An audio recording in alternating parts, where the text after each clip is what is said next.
Bonjour et bienvenue à toi dans cette nouvelle vidéo. Aujourd'hui, nous allons parler ensemble du quasi-contrat restitutoire. Il en existe deux, nous les verrons donc successivement.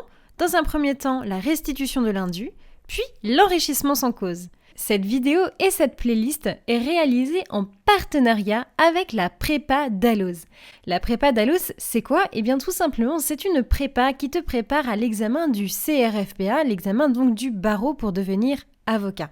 Grâce à leurs 13 années d'expérience, la prépa Dalloz te propose une diversité de supports pédagogiques pour te suivre, mais également pour te préparer au mieux à l'examen du CRFPA. Et d'ailleurs, 95,5% des étudiants inscrits en 2020 à la prépa Dalloz ont obtenu le CRFPA. D'autre part, grâce à la prépa Dalloz, tu pourras compter sur un suivi personnalisé, des corrections personnalisées, mais également des rendez-vous en web class, en live.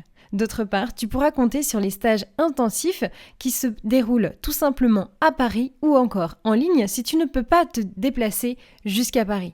La prépa Dalloz a fait ses preuves et d'ailleurs, elle a 85% de recommandations sur les sessions 2020. Enfin, grâce au code promo CONSTANCE5, tu pourras bénéficier de moins 5% valable sur toutes les formations et cumulable avec les promotions en cours. Ce code promo est valable jusqu'au 31 décembre 2022. Alors si tu souhaites te préparer correctement au CRFPA, n'hésite pas à aller faire un tour sur le site internet de Prépa Dalloz en lien dans ma description. Surtout, n'oublie pas de t'abonner à ma chaîne YouTube et c'est parti!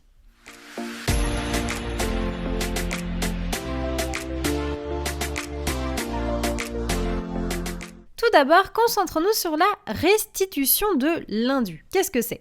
Eh bien, ici, c'est un contrat qui a été fait en apparence. Toutefois, il n'y avait pas de dette en réalité. Ainsi, pour rappel, le paiement, c'est bien l'exécution de la prestation qui est due.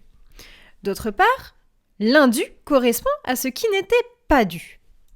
Tu peux noter dans un autre temps que dès lors qu'un indu est qualifié, alors le bénéficiaire de l'indu devra le restituer. Ce sont donc les articles 1352 à 1352-9 du Code civil qui régissent le régime des restitutions.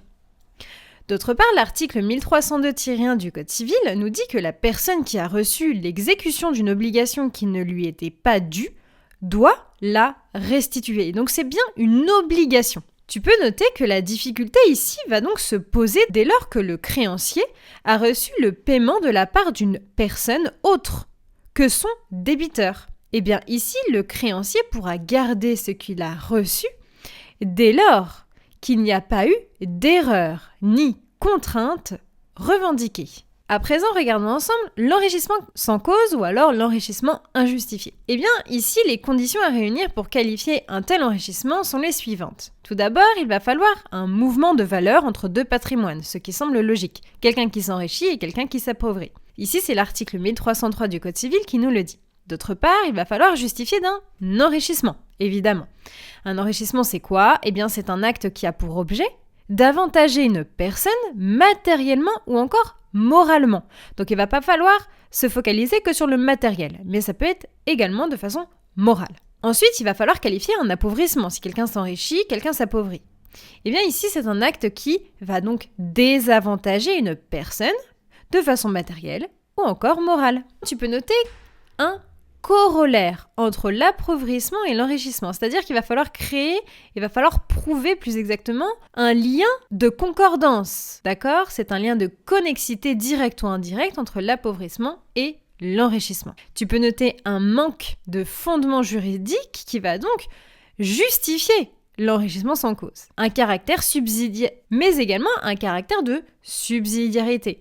Et ici, je te renvoie à l'article 1303 et l'article 1303-3 du Code civil. Alors maintenant, la restitution, ou plus exactement, les restitutions. Eh bien ici, on peut restituer en nature, donc c'est-à-dire par une somme d'argent, ou encore en valeur. Donc, c'est-à-dire qu'on va rendre pas la chose en tant que telle. Donc, par exemple, toute chose, sauf bien sûr une somme d'argent. Voilà, c'est la fin de cette vidéo. J'espère avoir bien su t'aider dans tes révisions. En tout cas, n'hésite pas à t'abonner à ma chaîne YouTube et liker cette vidéo si elle t'a plu, mais également à rejoindre sur ces réseaux sociaux la prépa Dalloz, mais également à me rejoindre le droit en 5 minutes.